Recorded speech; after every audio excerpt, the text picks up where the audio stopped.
New Guinea, 1943. Before sunrise, Dobodura Airfield is mud, fog, and hulking P-38 lightnings. The jungle hums. On the flight line, it's all steel, sweat, and nerves. Under the left boom of one lightning, a tired mechanic wipes his hands on a rag that stopped being clean ages ago. Technical Sergeant James McKenna hasn't slept properly in days. Malaria pills rattle in his pocket. Somewhere beyond that black horizon, Japanese Zeros are waiting for the men he keeps in the air. He reaches into the wing root and grips a control cable running from cockpit to ailerons, the muscles that make this twin-engine fighter roll. "Okay, Lieutenant, full left," he calls. The yoke moves. The cable twitches under his fingers. And then, nothing. For a heartbeat, there's slack. Empty motion. A tiny gap, about 3/8 of an inch, where the pilot's hands are doing something and the airplane isn't. McKenna's jaw tightens. He's heard the stories. P-38s that feel slow when you try to roll with a Zero. Pilots saying the lightning doesn't bite quickly enough when the sky turns into a knife fight. Today's pilot is Lieutenant Hayes, young, confident, and, in McKenna's opinion, not nearly as scared as he should be. Hayes talks to the tower, thinking about flak and enemy fighters. He has no idea this tiny gap might be the difference between coming back to Dobodura or vanishing over the jungle. McKenna steps away from the wing, mind racing. In his toolbox, there's a scrap of high-tensile piano wire, 6 inches long, left over from some forgotten repair. Technically junk, unless it isn't.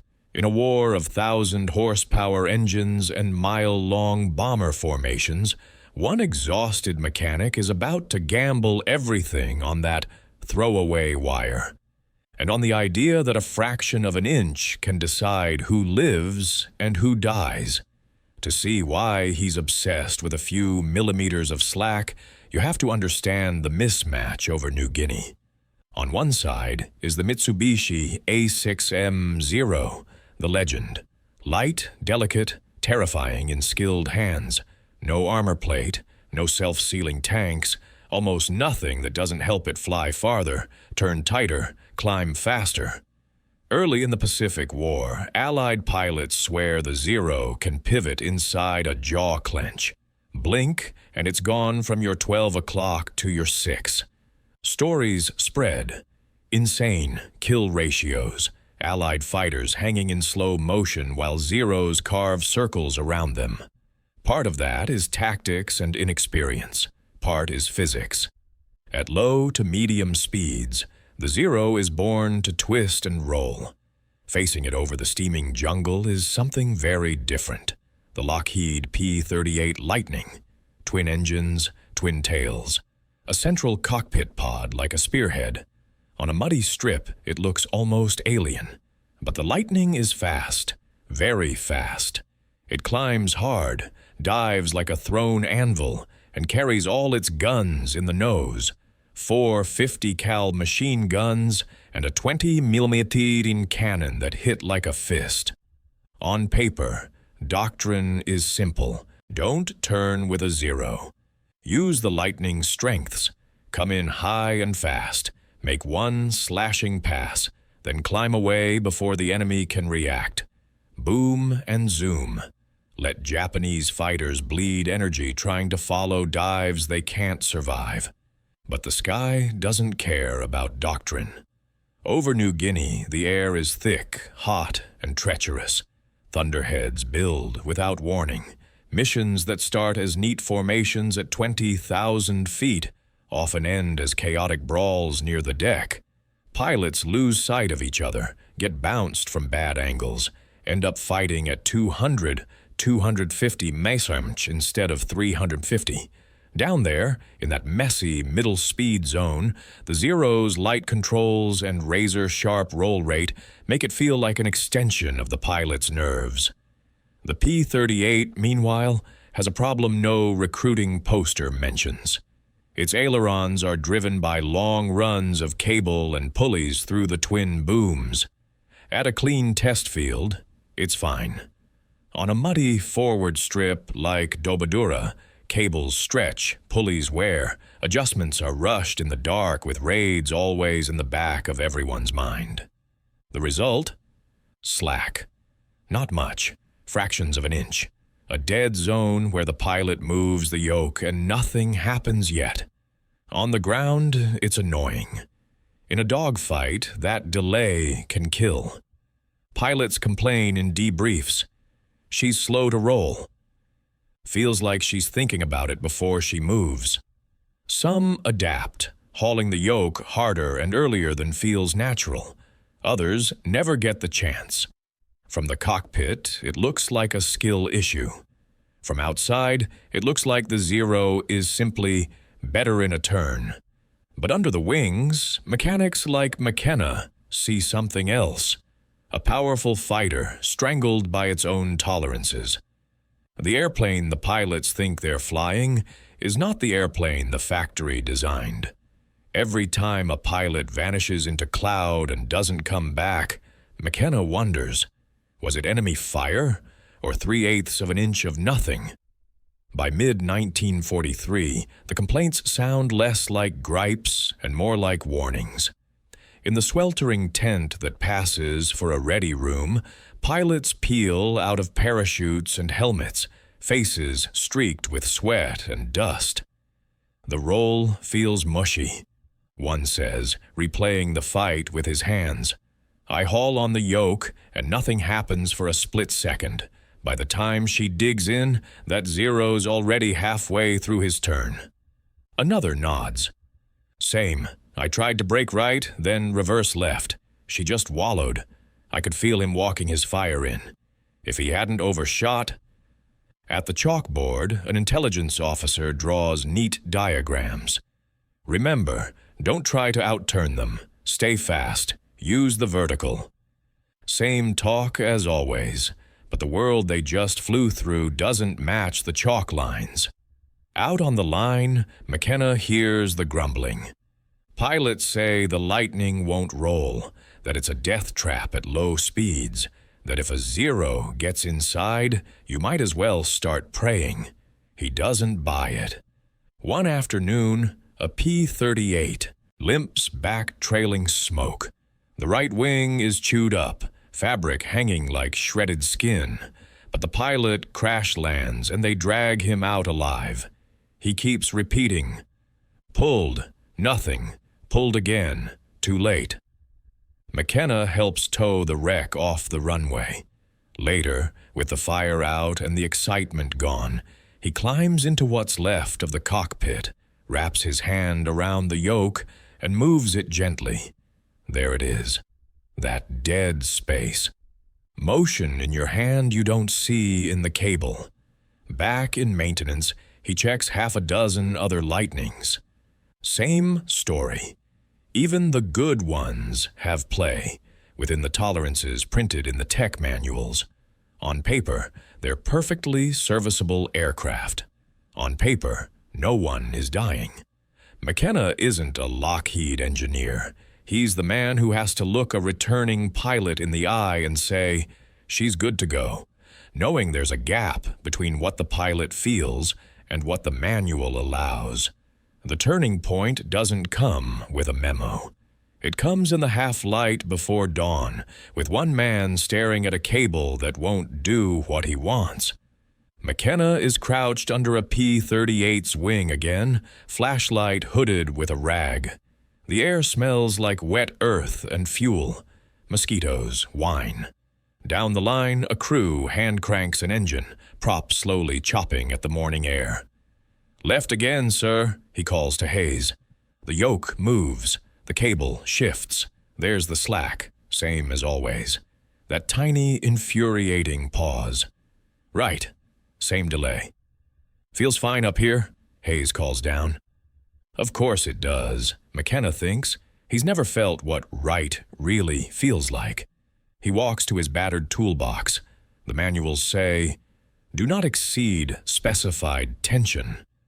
Cable runs must remain within tolerance. They weren't written by people being shot at. He digs through tools until his fingers close on that scrap of piano wire. Everyone here bends rules. You patch holes with whatever metal you can find. You swap parts between airframes and hope the paperwork catches up. But this is different. This is the control system. He straightens the wire and bends it into a rough Z shape. If one end hooks to a fixed bracket and the other bears gently against the cable, it could take up the slack without over-tensioning the run. "Red," he calls. "Come here." Red kneels beside him. "What now, Mac?" "You notice how much play there is in these aileron cables?" "Sure," Red snorts.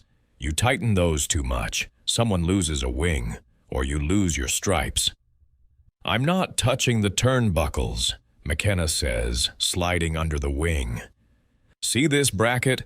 If I anchor this wire here and let it push the cable just so—" Red stares, then swears softly. "You're crazy." "Maybe, but if this works, he gets a fighting chance when a zero rolls on him. You know this is completely against the book, right?" "The book isn't flying over Wewak today," McKenna answers. He fits the Z wire, carefully so it doesn't bind or cut, just takes out the dead space. Then he climbs into the cockpit. The yoke feels strange. He's spent months under these planes, not in them. He eases the yoke left. This time, the response is instant. No ghost movement, no mush. The aileron twitches with his hand. He sits there a moment, pulse pounding. It's an unauthorized modification to a combat aircraft. If anything goes wrong, it's on him. Then he looks down the line at the other P-38s and thinks of the empty bunks. "All right, Lieutenant," he calls, climbing down. "Controls are good." He doesn't mention the wire. By the time the sun burns mist off the jungle, the flight line is alive. Engines bark and cough, ground crews pull chocks, pilots climb aboard with forced swagger.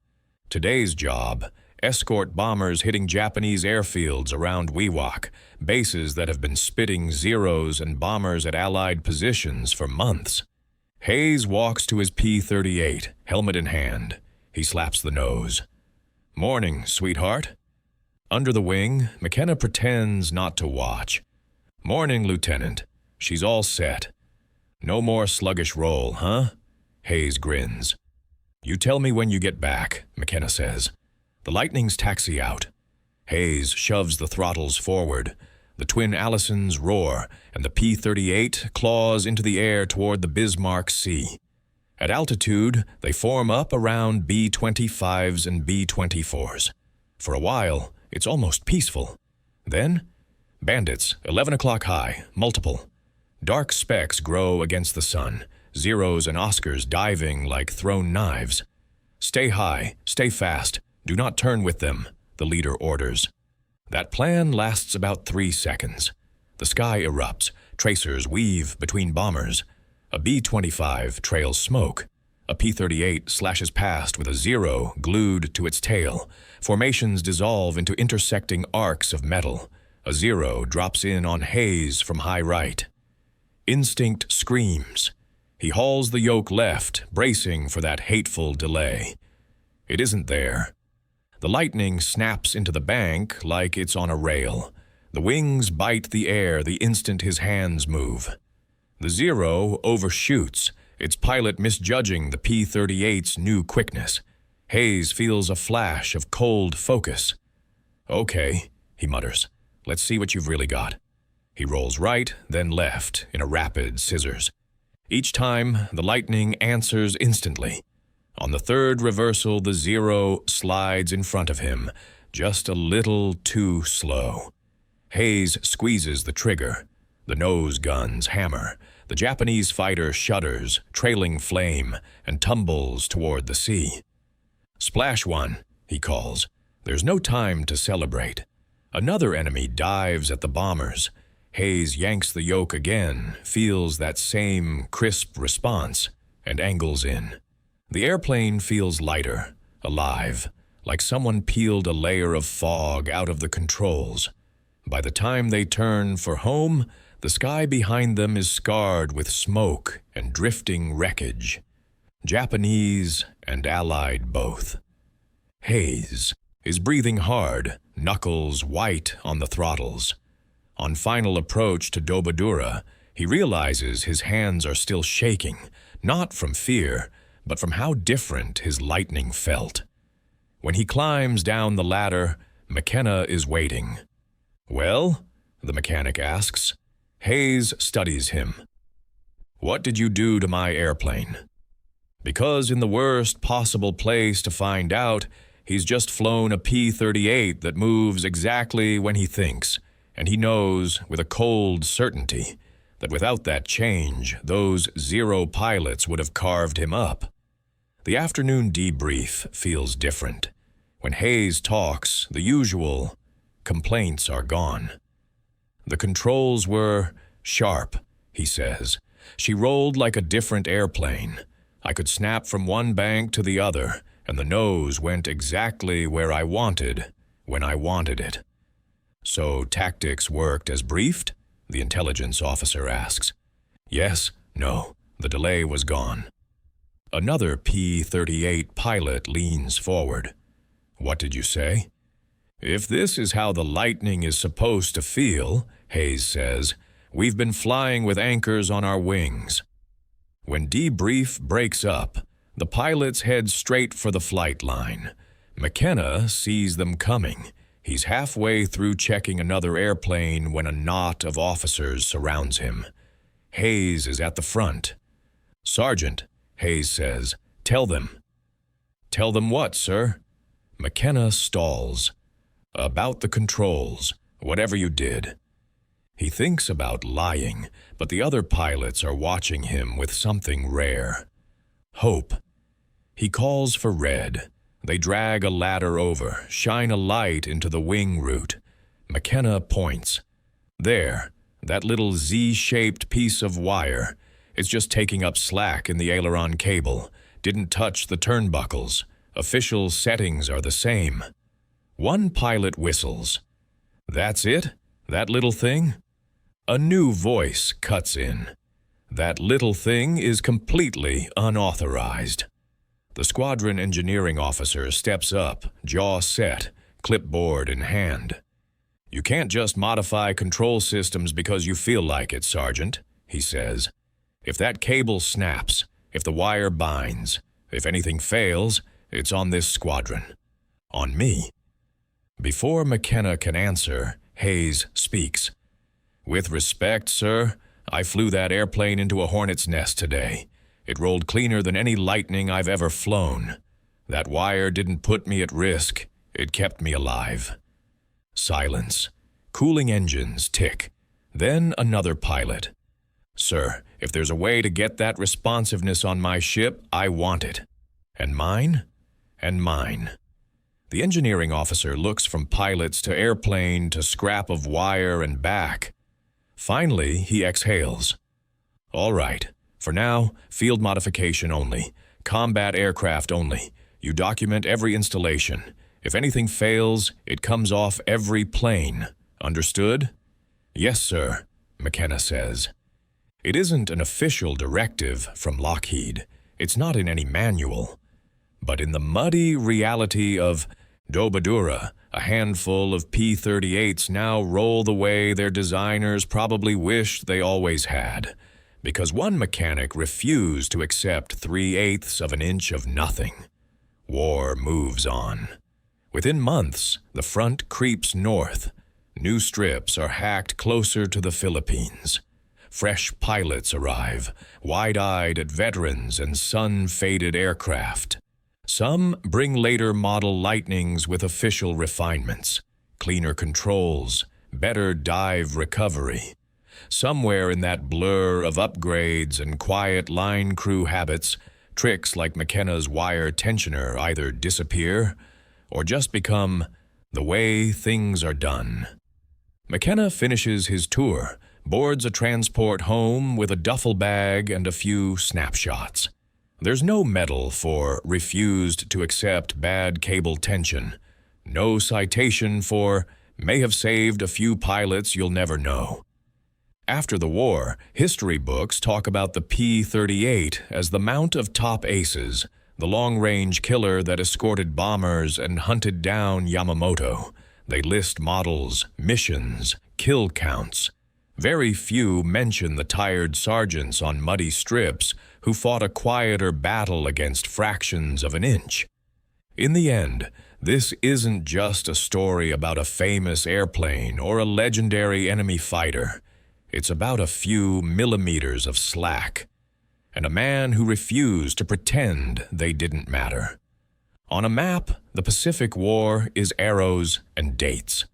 In real life, it was mechanics in the mud, pilots betting their lives on how an aileron felt in the first instant of a roll, and tiny, unofficial fixes that never made it into textbooks. The P-38's reputation was shaped as much by men like McKenna as by any designer in a clean California factory. Stories like this are built on real history, but some dialogue and details are dramatized to bring you into that world. For deep research, always go back to professional historians and original sources.